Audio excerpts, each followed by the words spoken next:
Yeah, I'm Jackson. I have zero experience with carpentry.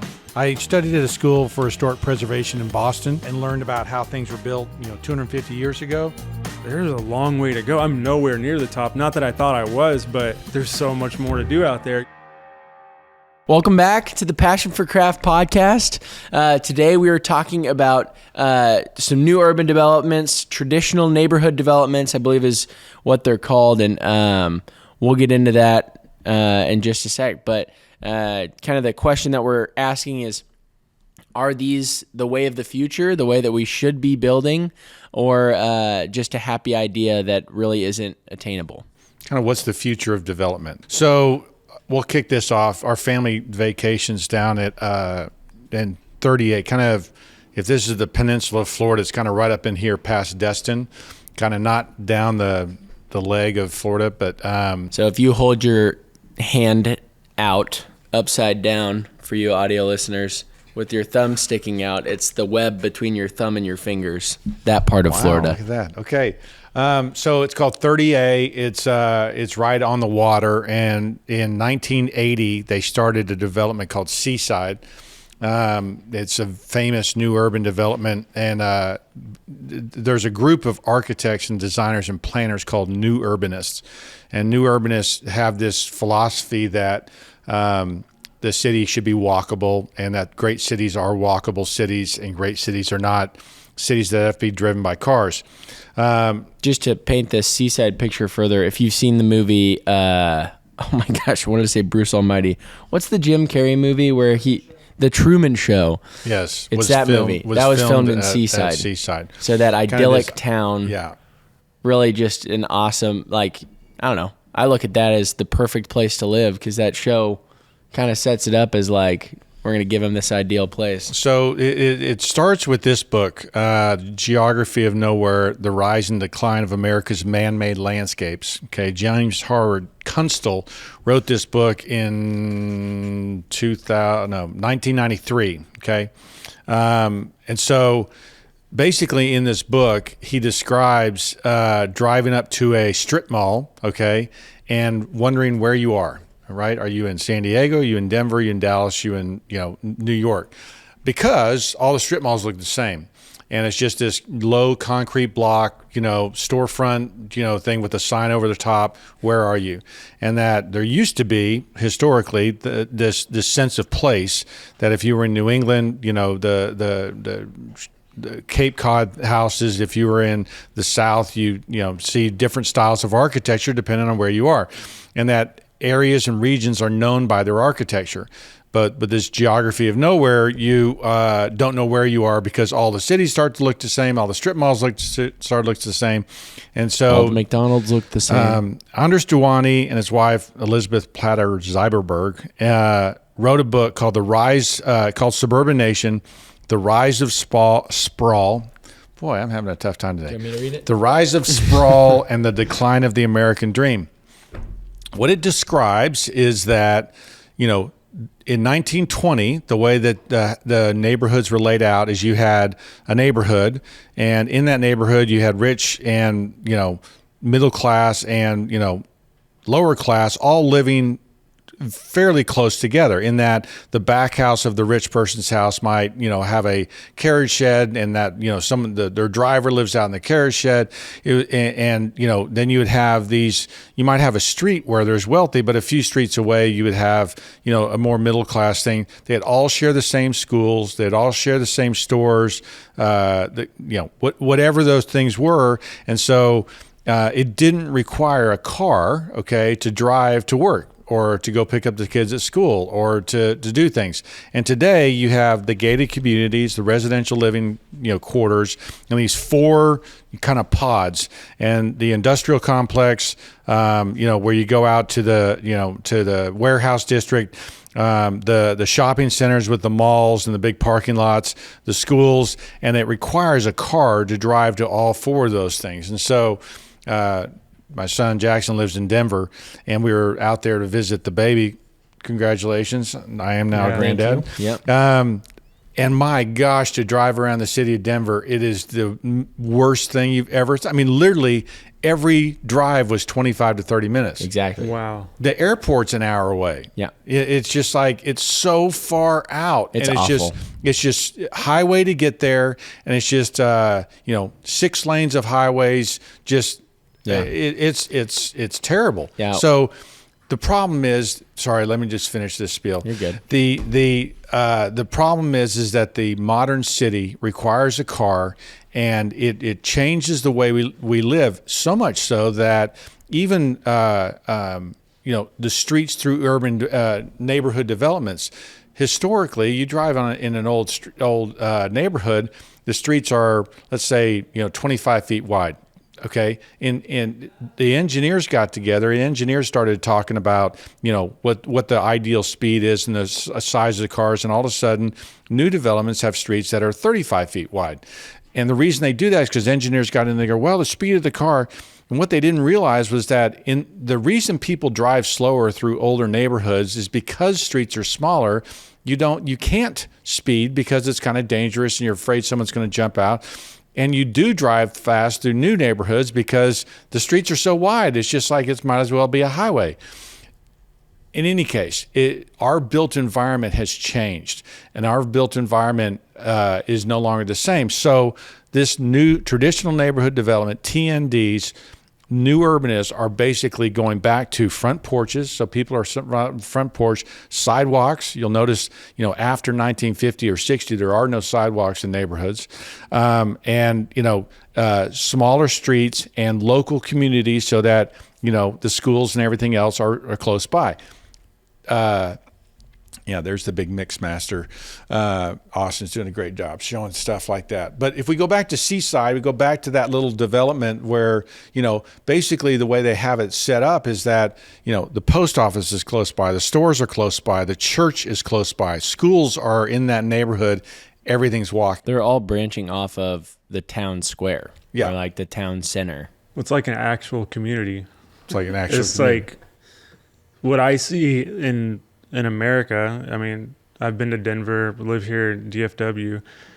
I don't know what caused the problem, but to me it seems like the population just exploded, and there was like a need for developers to just push out into the rural areas, and they were thinking more about their money than the living conditions, and here we are. That's kind of what I've noticed. Well, I mean, and it happens that way, right? If you have, let's just say you have this city that's a circle on this table, and it's growing, right? Where does it go, right? In New York, they went up, and so that's why you see all those high rises. But they didn't have cars when New York was being really developed, and so they had a mass transit system that everybody got around.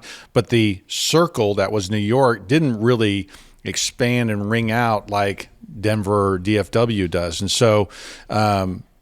It's cheaper outside that circle. And so this developer buys land, and, he's going to buy, there's a formula, there's a mathematical formula that I'm going to buy land this far out. And how far are people going to come? And what some of these cities have figured out is that it costs them a lot of money to, at first cities were like, this is great. Sprawl's coming. It's all kinds of growth. We're going to run our water out to there. We're going to run our sewer out to there. We're going to run our gas out there, costing them tons of money. And it'll be 20 years before they'll have the tax basis in that area that'll actually pay for that. So it bankrupts cities. And so it's a problem. Well, it's funny is you guys know where I live. I don't really want to say on a public forum, but I was looking at there's a book of my neighborhood, like a historic book, and it has like documentation from when they were developing that community, and it says, "Come on out to," how just interesting. and that was probably one of the first communities to push out from the city, No way. But it's talking about it like it's far away, A country road, Yeah. a country road drive. And if you look at the map of downtown Fort Worth in those days, it's like. It's empty. It's crazy to see. It's like there's a courthouse, post office, little general stores. Yeah. And then if you look where I live, it is kind of far looking. But now it's close by. Yeah. And then now like people are like, "Oh, okay, I'll just live in Saginaw. It's not too far from the city." Then it's like, "Well, I'll just live now in in Blue Mountain, or I'll just live like where I used to live in Newark. Right.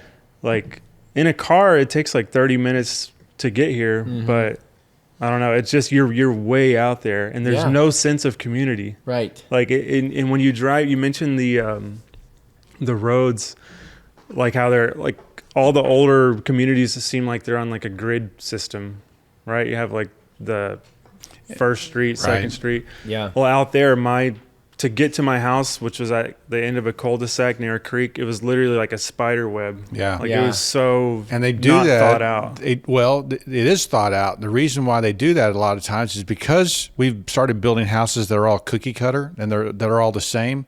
To provide visual interest, they curve the roads and circle the roads so that it feels like you're meandering down a country lane, as opposed to, and it's really just annoying. Yeah. You know, right? It's really just hard to get there. But the streetscape, if you didn't would look like a factory. It was just the same house. There's the same house right after another. So they create these curves and stuff to create visual interest. It's more deception than lack of planning. Yeah. Okay. They planned, but they planned to hide their work. And here's where it all reason why we're talking about this on the Passion for Craft podcast is because it affects. There is a cultural attitude that we take towards housing and we take towards our homes that is detrimental. This is another book called The Durability and Construction, Tradition and Sustainability in 21st Century Architecture. Basically, how do we get back to building with natural materials so that things last longer? The challenge we face now is how to continue to build in natural, solid, durable materials when the building industry is geared towards disposability and, paradoxically, the use of industrially produced green materials, right? And so if you look at I was just at the International Building Show, and if you look at the IBS. Yes, unfortunately named IBS. If you look at those products out there, they were asking, I'm on the build show. They're like, go around and tell us products you really, we'll get a video. And we're going to do these best of IBS things. And I can't go. I can't that bad? I can't do those videos because everything is about cheaper and faster. I shouldn't say that. Not everything is about it. I feel like 90% of the stuff out there is about snap in place, cheap and fast, lack of craft. And so I don't do those videos. They've asked me 2 years now, hey, go do a video. We'll get something, best of IBS. Nope. So you weren't impressed by what you saw? No, it's terrible. Wow. And so, that whole thing, the paradox of these industrially produced, green materials that are terrible. AZEK's a perfect example. Plastic, okay? Wait, explain it. What is AZEK? PVC. Yeah, it's PVC. And basically there's a lot of concrete PVC, plastic materials that are being produced as green, okay? That just aren't. It's just they're the carbon footprint, and they can't be disposed. They can't be, recycled, right? And so we get into the habit of thinking, oh, well, I've said it before. I don't want to keep banging the drum, but it's just, we forget how to pitch the sill of a window, and our sills rot out, and we go, oh, the wood's terrible. No, you just forgot how to pitch the sill of a window so that water doesn't sit on a flat surface. And so we come up with these products like the concrete and the plastic because they help us overcome our bad craftsmanship. And then we have these products out there that, suck. Well, I got ripped when I redid that Palladian window in the Sapele. People were like, why don't you use PVC? And the reason is when you look at the plastic of PVC, what it takes to make it, I did some research on it. Like they have to sit here and like burn these chemicals and like release all this stuff into the atmosphere. So like he said, paradoxically, it's green. It's supposed to last longer. Right. You wouldn't agree that it's going to last longer, would you? Well, we just don't know yet. I mean, it's too early. Yeah, I mean, it's just maybe, but it's just like your window story with the plastic windows or the vinyl windows or whatever that were literally falling apart. Oh yeah. The UV that's going to attack that PVC. Who knows what's going to happen in 10 years to that stuff? And we only know that it's good like as plumbing because it's not getting hit by the sun. Right. And so there are things like that. We're doing Thistle Hill, which is a local cattle bearings house, very famous historic house in Fort Worth. And I remember 10 years ago, well, it's probably 15 years ago. No, it was actually 20 years ago. How old are you? 200. And so this awesome cattle bearings house, thank you, Austin, with this green tile roof is awesome. The Carage House, okay, does not have that beautiful green roof on it. Basically, in 1995, there was a hailstorm that came through Fort Worth. Just catastrophic. I mean, we were at I think mom was pregnant with you. Yeah. I think so. It must have been 27 years ago. I can't count. Anyway, here's the Carage House right there. See that roof on there? Uh-huh. I remember when the guy who was helping me managing Thistle Hill was saying, "Oh, we really saved them a ton of money. We're going with the concrete tile roof instead of a clay tile roof, and it's going to look so much better. It's going to last longer." And well, basically, that's supposed to be green. Okay, it's now gray. And it is we're about to replace it because it's chipping and falling apart and it's not historic. So who did that? There was a developer who was on the board at the time before Historic Fort Worth had Get it, him. That unfortunately Name the name. No, yeah, R&P. He's actually died now, and so because of this, he died. He couldn't live with himself anymore.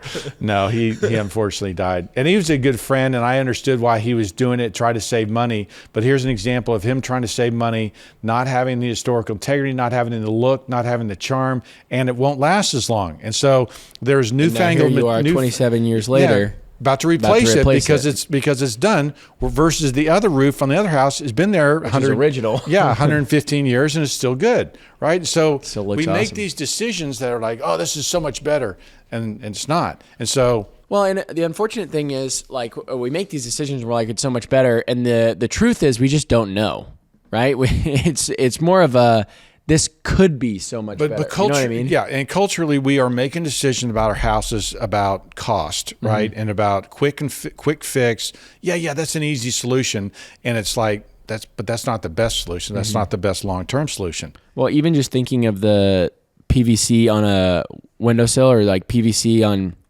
any exterior, wood can handle, and yes, wood still bends when it's hit by UV over time. Just as water comes out of it and it warps and everything like that. But once it's out of it, the wood stays exactly the same and stays rigid, and a PVC pipe would not, right? Like that's... Well, we don't know. But I mean, I've seen plenty of PVC pipes that have sat out in the sun for a long time and then start to get that like weird bend where they start to U-shape up on either side as, like almost like a cupping effect. Yeah, of exactly. Wood. Yeah, I've seen that too. Yeah, I think it's the right wood, the right installation process, and then the right sealer, like priming cuts. Like that's one of the things. Anytime you make a cut on wood, you got to hit it with primer so it doesn't absorb moisture. Right. So, yeah, I think it's just funny, the comment in there, as it is a paradox. You're like, oh, you're going green with all these little click-in-place items, but you don't realize the factory that, like, I just imagine like a factory with smoke going up.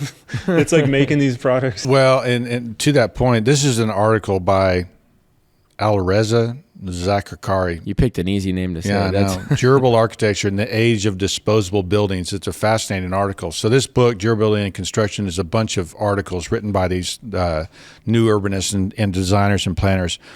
The classico vernacular tradition, dislodges architecture from the feudal cycle of invention and reinvention that characterizes the production of industrial objects, and again grounds architecture and culture. Today, our craft-based productions, such as making of watches, silverware, and furniture, rely on the evolution of technology, not the redefinition of aesthetic values.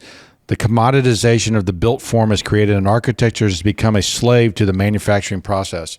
That last line is what I saw at the International Building Show, is those guys, all those manufacturers chasing after the latest technology that's going to create the greatest new product that's going to be the best product of the IBS. They have those, best product of IBS, and so they're all chasing after, well, I want to be best product.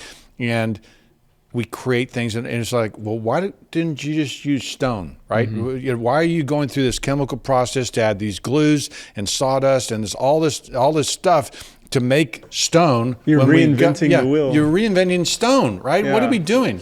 Well, it's a race to the bottom. It's crazy. It's crazy. And so you think about that with tile, you think about that with flooring and these snap in place things that you're just like, I think we're heading in the wrong direction, which is the point for me in this conversation. Right. So just shifting back to the overall, just to connect these two pieces of the puzzle here is, our hope with T&D is that the purpose of these developments is that they would elevate the community itself, where everyone in the community would be proud of the place that they're living in. Everyone in the community would be encouraged by the things that they see around them, and ideally inspired by those things, and would want to preserve them longer, pick up their trash, litter less, be a part of their community more, those sort of things. And so we cheapen that, and we lose that connection, I guess, with the things that we build when we cheapen the things that we build by using some of these green material, green air quotes material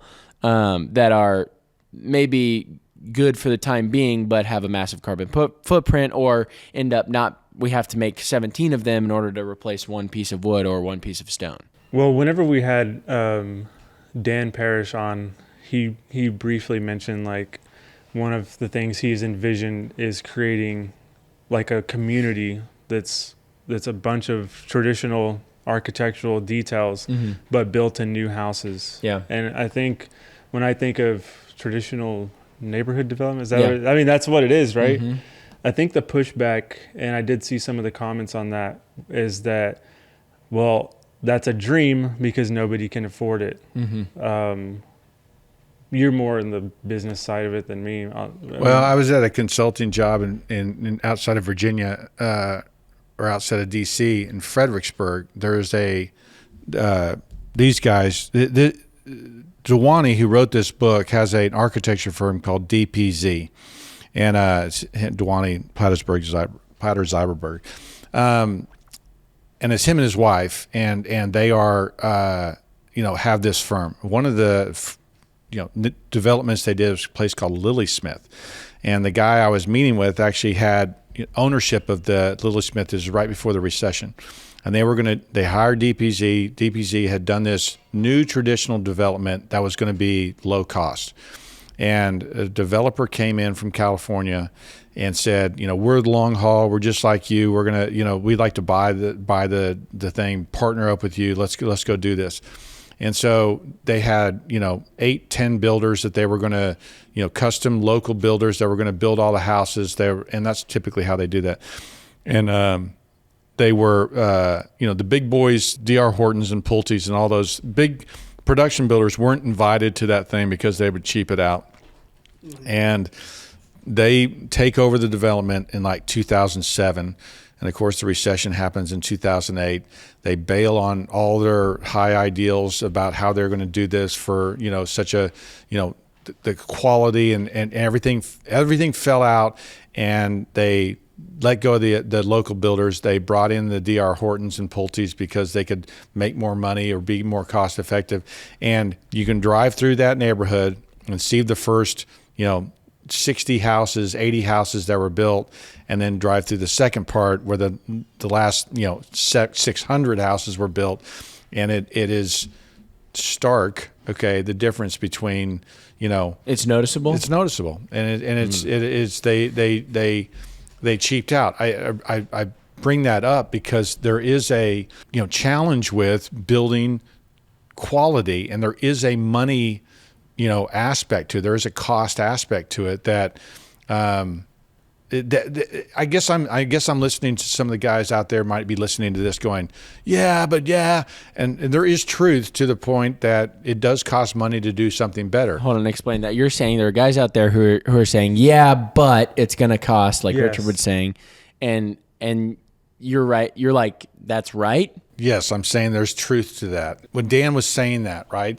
it takes very careful planning to make sure that original design is executed properly, okay? And it comes down to the little details of how you're doing the shutters, how you're doing the overhang, how you're doing the door trim, window trim, siding. What do those pieces look like? It just takes careful planning, right? It is a great point here. Well, it's hard. I guess it's hard because it's like to do quality does cost more, okay? It does. Because you're competing with that vinyl window. Yes. I mean, that's what people are like, well, that's their comparison. You know, I could buy, I mean, why are you so much? Look at this is that. Yeah. Well, you don't see the difference, you know? So I feel like someone who would be going to a traditional neighborhood development would almost be expecting to pay more because they're like, I care and I appreciate finer craftsmanship. At the end of the day, the quality of the product's more, right? Like if you're a developer, if you're trying to create a neighborhood and you're having to rely on tactics like spider webbing through a neighborhood in order that people don't see that it's type number 1, 2, 3, 4, and then type 1, 2, 3, 4 around the next corner, like type 1 being type 1 of the house, type 2 being, the second developer is like the guy in the Truman Show trying to hide it. Right, exactly. If you're a developer who's trying to cheap out and doesn't want the people living in the development to see what you're hiding, then you're going to need to do things like that to cheap out. But if you're a developer who cares about the development, who wants it to be something that is special, that is unique, you're going to need to hire out stuff like that. But here's, I guess I'm thinking through this comment. The thing that made that one development, noticeably different was the quality of materials, okay? That they did take a, wood and vinyl clad or wood and metal clad window in the expensive side to straight vinyl and PVC and cheap and aluminum in the second side. There was like, 5 ways they lowered the cost, right? They lowered the quality of the siding, they lowered the quality of the windows, they lowered the quality of the doors, and they cheaped out the quality of the trim inside. And so, is that worth it? But your whole thesis is no, it's not worth it because in 5 years, they're going to be replacing the windows, the siding, the vinyl. It's partly a longevity. It's partly a beauty thing, right? I mean, it's partly... it's a twofold problem then. I mean... And so if people aren't willing to pay for it, then what do you do? What are you supposed to... What's the solution? Right? Here I am arguing for the other side here. But what is the solution for the guy who, wants something quality built? Is it possible today? I think it's possible today. What are you saying? It's not possible? He's going to have to pay for it, though. Yeah. Like you can't compare it to the DR Horton. I think, but y'all are acting like what they're paying for isn't worth it, because I think there's a difference. I think it's worth it. I know we all think that, but you're making the argument as if whatever they're paying for, like the more that they're paying for, isn't worth it. I'm arguing that the system that we've got set up today for home building means that you can't get something of good quality until you won't get it in a starter home. You probably won't get it in a, second tier. You might start getting into the third tier. And, if there are tiers, but, say there's 6 tiers. First 3 tiers, you can't get it because it's just, the price point, the way the system's set up, the way the banking system, the mortgage system, the way you qualify for a loan, all of those things means that you can't really play the formula of wanting something really quality built in the starter market. I guess that's what I'm saying. Yeah, I agree. And I'm sitting there going, I think that gets back to the pushback we get from this show where we're saying, no, it should be quality. People, quality costs. Yes, it does. And so maybe we're saying, maybe I'm fighting against, and I know I am, the, guy who gives a tier 4, 5, or 6 house, and I feel like they're getting the quality of that 1, 2, or 3. And I think there's builders out there who learn to build at that 1, 2, and 3 level, the starter level, the production level, that move into the custom market that may go, I can make a ton of money here. And so because they're using those cheap products from the 1, 2, and 3 level and taking them up into the 4, 5, and 6 level, and people at that 4, 5, and 6 level don't know what that means, don't know the difference. And so they get a cheap door and they're like, well, I guess this is what you get. That's what I'm saying. I've just figured it out. But I mean, one of the things that's a big deal. Well, I think your perspective is different. just because I feel like you're in a little bit of a different world than the typical person as far as the type of homes you guys build. And I feel like a lot of our viewers too, like even myself, I started in an LGI house, and I don't think you can expect LGI, DR Horton, or Antares, these like production builders to do craftsmanship, right? Because of that it cost. Mm-hmm. I mean, you wouldn't be able to get the mortgage. I wouldn't be able to get the mortgage because it'd be too much. Right. So therefore, like I have to go to those cheaper houses. Yeah. But there are historic parts of towns, like, I don't know, I feel like you still can find a home that, I mean, maybe if your qualifications for what you're looking for are location and everything else like that, like you have to be, 15 minutes, let's say, away from work, and that puts a big constraint on your buying options. But if you're more flexible with that and you're caring about the quality of the home you're going to live in, I feel like you can get a starter home that is built well, or at least has some aspects of. You can't get a starter home that's built well. You can buy a used house. You can buy an old house, but that wouldn't be traditional new development either. But how much would you say one of those Alley's beach houses cost? Just throwing it. I mean, I don't know. Yeah, no, they're millions of dollars. Yeah, I mean that's unattainable for most people. For sure. Well, I guess I'm not talking about traditional new development. I guess that's the whole point of this episode. But I know what you're saying though. But you know what I'm saying? You can go to an older house. But that goes back, to my comment that I wouldn't buy a new house. I would buy a historic house because I know I'm getting a lot more for my money. So sorry, I think that's what you're saying. As the newbie here, I'm getting a little confused, just a little bit. So I want to qualify some of the stuff you said, because what y'all are both saying is like, episode 1, I was pushing back like, you can't really get a good house at all, and y'all are like, you can get a historic starter home. And now we're here, episode 15, and y'all are like, you can't pay for it, you can't afford it, and I'm like, what have we been saying this whole time? What's going on right now? Well, that's why I was freaking out, because I think I figured it out. I think we get pushback from people. I think there's people who understand what we're saying, but we get pushback from someone who's just listening, and they're saying, that costs too much. You're talking about finely crafted things, and most people can't afford it. That's the comment I hear in my chat. Most people can't afford it, and so. I used to push back, right? I'd say, you got to have quality. And I still think that. I'm not changing my mind on that. But I'm also, as I've reflected and think about this over the weeks and months since we've done this, I do hear those people that say, you can't afford it. And it makes me go, why are they saying that? What can't you afford? And I think my solution, what I'm saying is that from the outside looking in, or the way our modeling is set up, the way our culture, our America is set up, good or bad, whatever. It's not. I'm not saying anything. I'm saying though that the mortgage structure, the price points, and things don't allow for a real quality house to be built until you get into there's 6 tiers, 4, 5, built. and 6. That's built. You're not saying, because you can go buy a historic home that you are not built and be in that 4, 5, 6 category. Is that what you're saying? I'm saying like you could buy a starter home that is a historic home, that like your first home ever. You could go buy a historic home. So your starter home is an historic home. Yes, correct. That is built well, that has good things. So I've been looking into these traditional neighborhood developments, and it's a really cool concept to me, because whenever we go to Rosemary Beach and we get our bikes, we park our car, and we never see it again. And there's a logical order to the town. There's like this main strip, and then there's these like 2 main town squares that have shops and all these other things, and then all of the houses are just built out around that.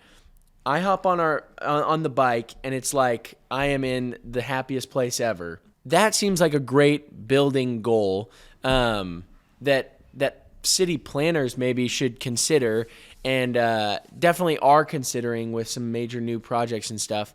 And I think it has been considered in the past with the way that cities are built. But is that something that should be a goal that we have? Moving forward, those forward. developments, should we continue on this path that we're on of Right. these big sprawled out communities or should we move to a more community centered, where you have a central square? If we had control over everything and we could just say, hey, we're going to build a bunch of mini developments that are all amazing and next to each other. Is that the goal? Yes, I like it. I think it's cool. I think that would be the goal for me, my personal opinion. I've never been to a community like that, but I think it's a vacation. I don't think it's a reality. Okay.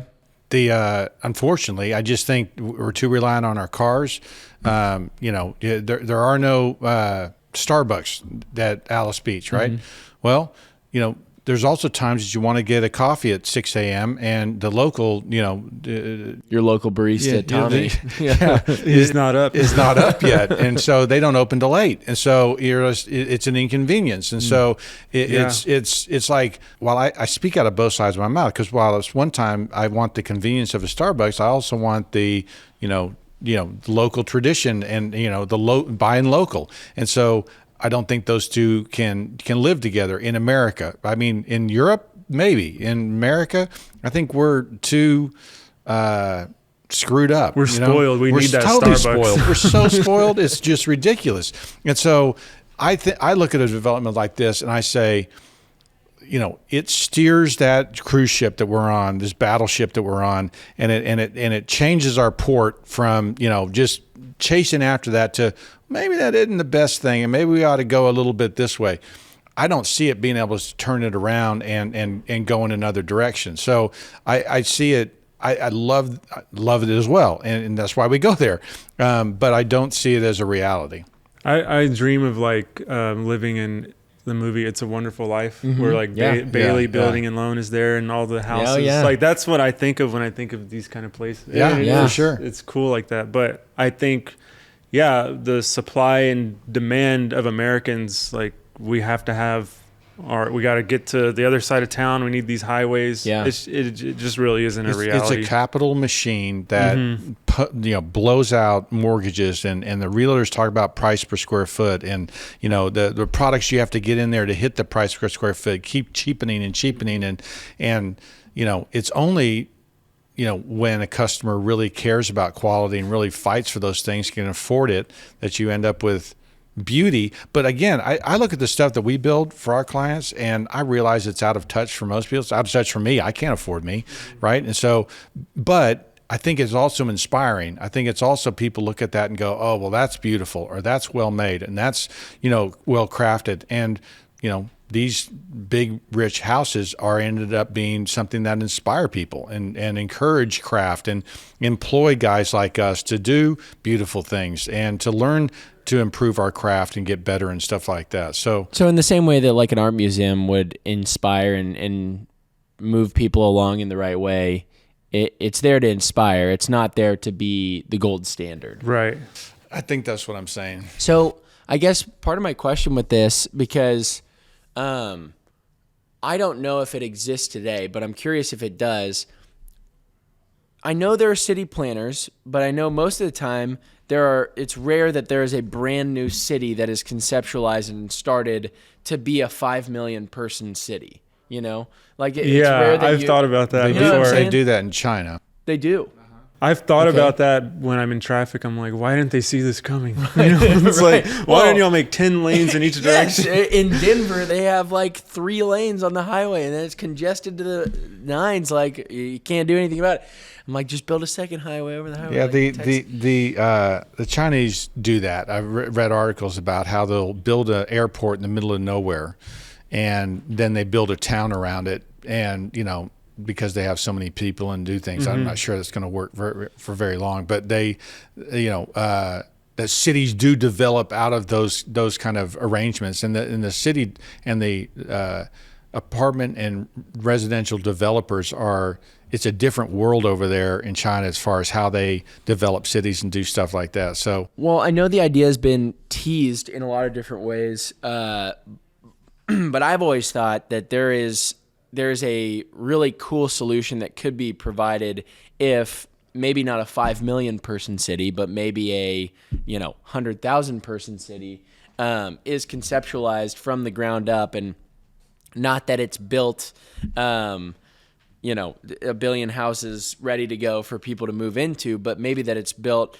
stage one of this future large town. Well, I mean, that then expands. So right? examples of that in the past would be like Longview, Washington. Okay. Longview, Washington was built in the 1920s by Long Bell Lumber Company. Mm-hmm. They had their lumbers and forests up in the Minnesota area and in the south, and those woods started running out, and so they bought in the upper Northwest. And Longview, Washington is a place where it was a factory town, and basically they built a lumber mill, and they built a school, and they built the houses and everything else, and it was a developed city.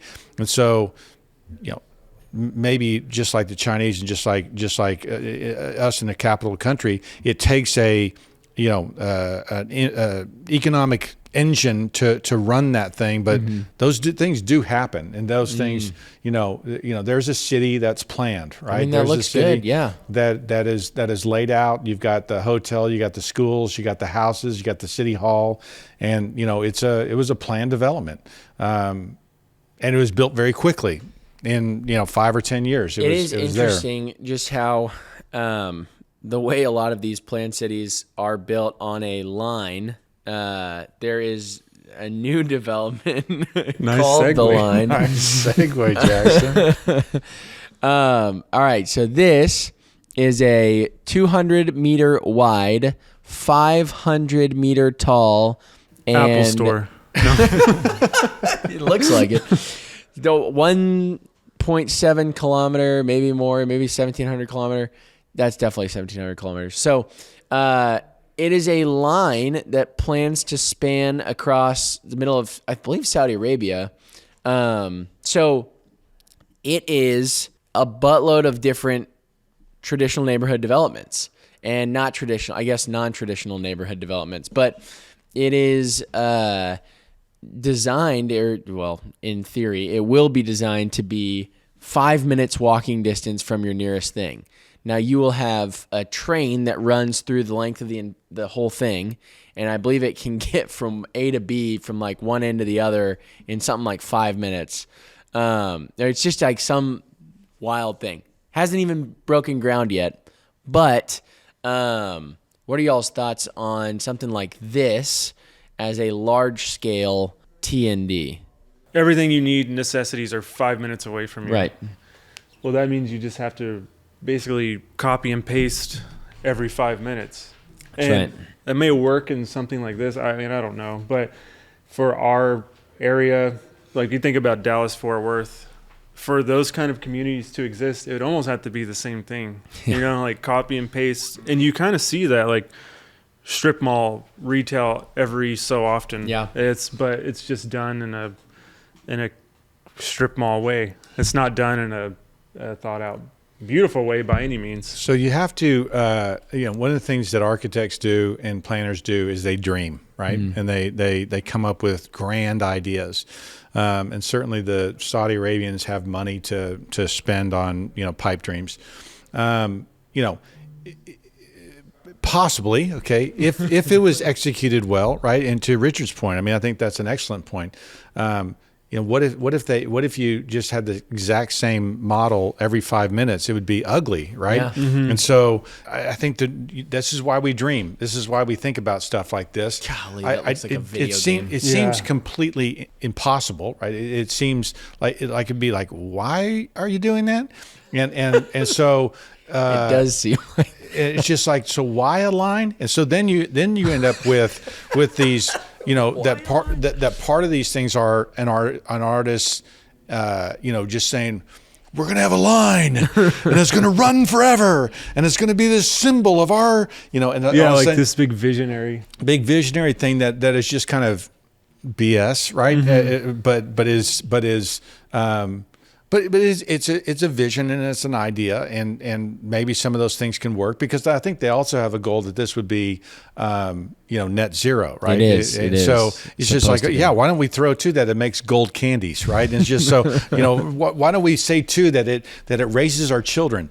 Why don't we say too that it's kind of silly. Well, there is going to be just along the sides of it it's a conveyor belt that will collect all the dead birds that have fallen.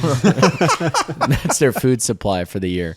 Yeah, it's actually going to double as a glass factory too. Yeah, just as it walk out heats and the sand and melts the sand. This is.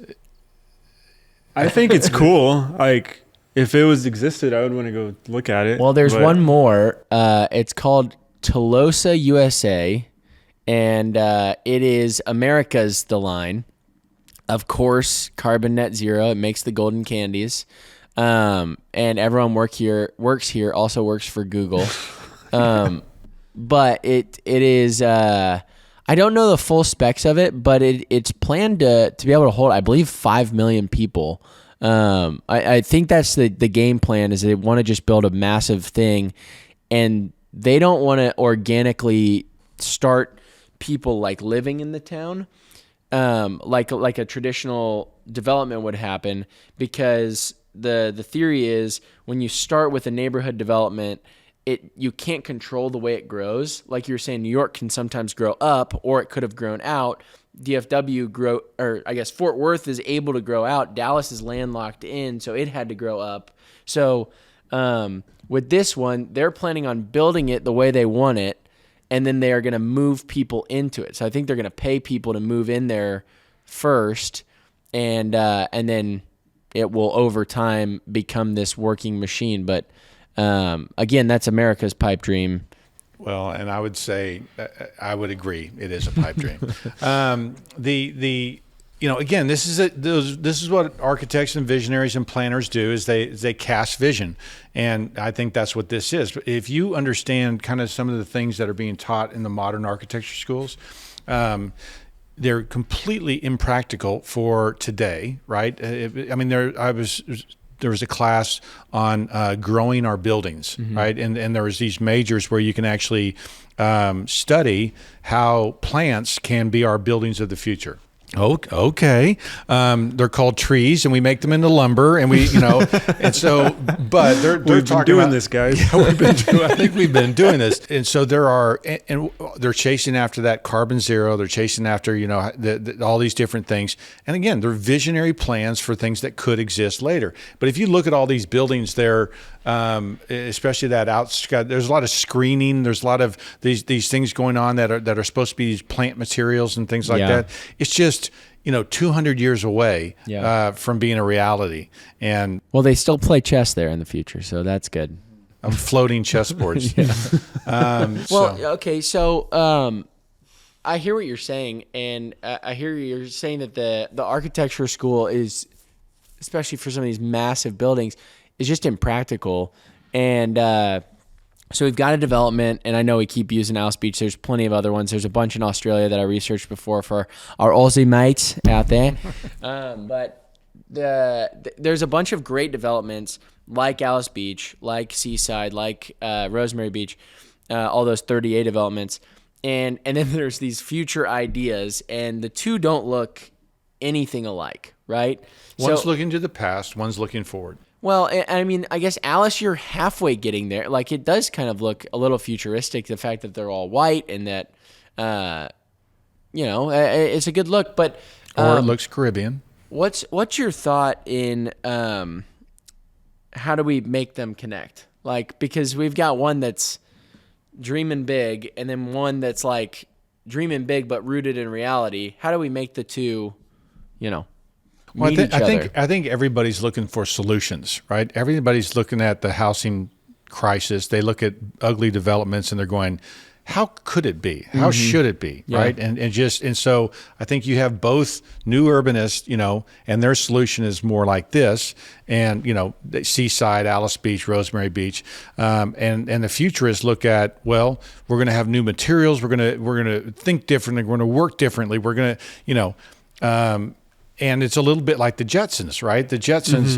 That's what I was thinking. It's just like, we won't have cars and no one will work and you'll just push buttons and everything will. And so you're, again, it's a little bit impractical, but I think it points to the fact that everybody sees the problem, right? And everybody sees it and goes, this really isn't ideal, the way we're building homes, the way it's cost, the way the sprawl's happening. How should it be? And so, I think these guys are much closer to a solution than the futurists, in that their communities are already being built. And so,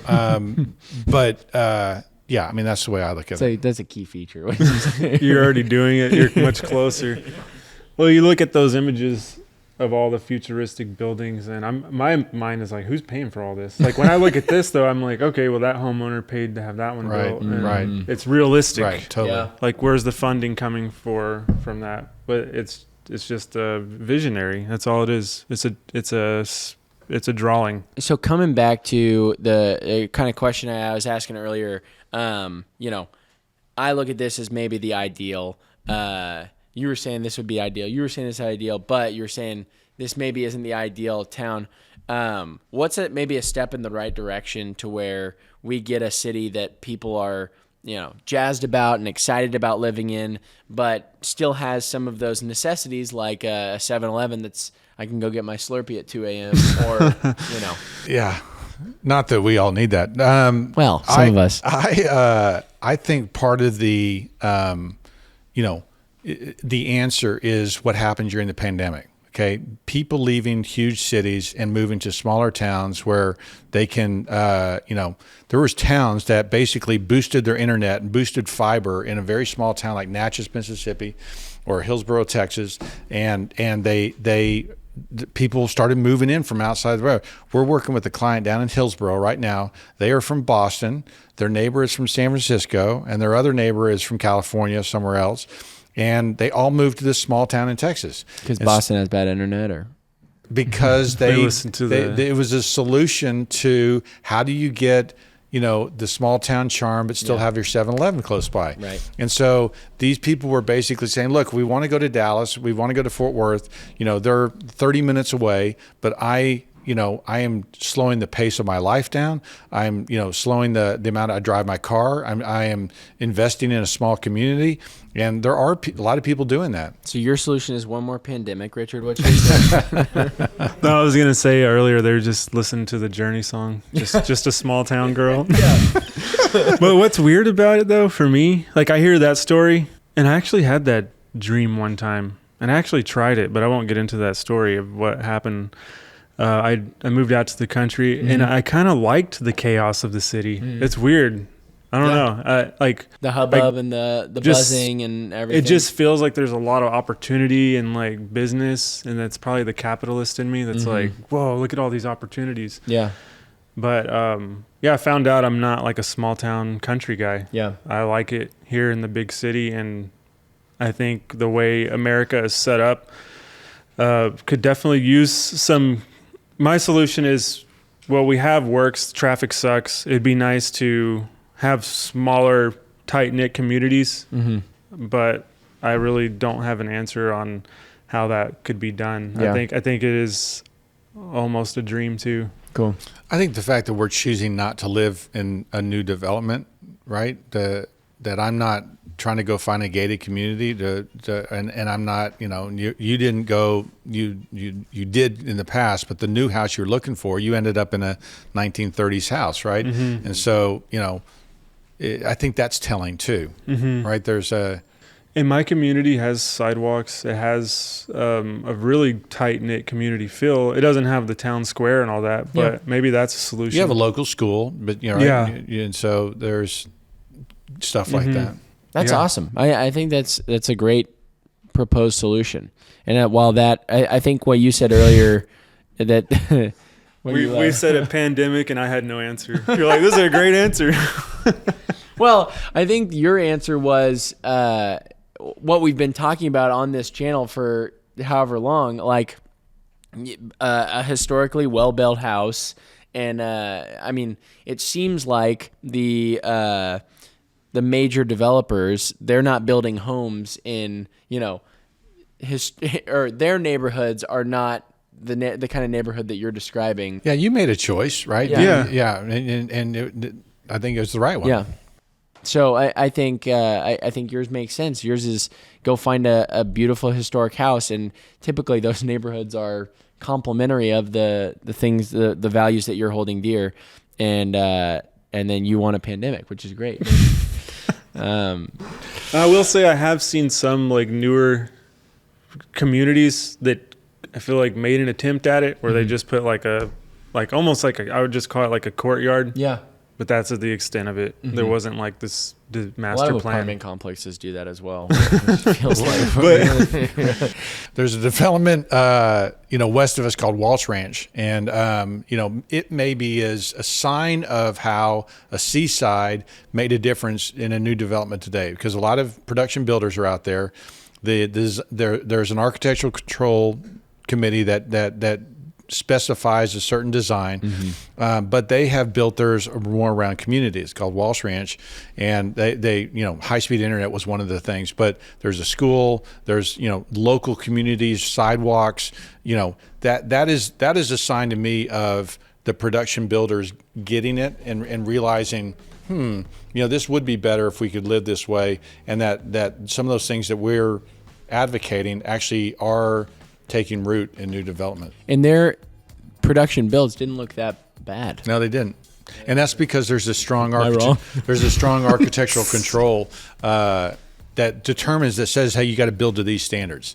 And so when a Which development is does common that, in like the Rosemary and those other places. exactly, very strict architectural controls. And look, most developments have an architectural control committee, but a lot of times they are, with ill-advised ideas. Thanks for listening to this week's podcast.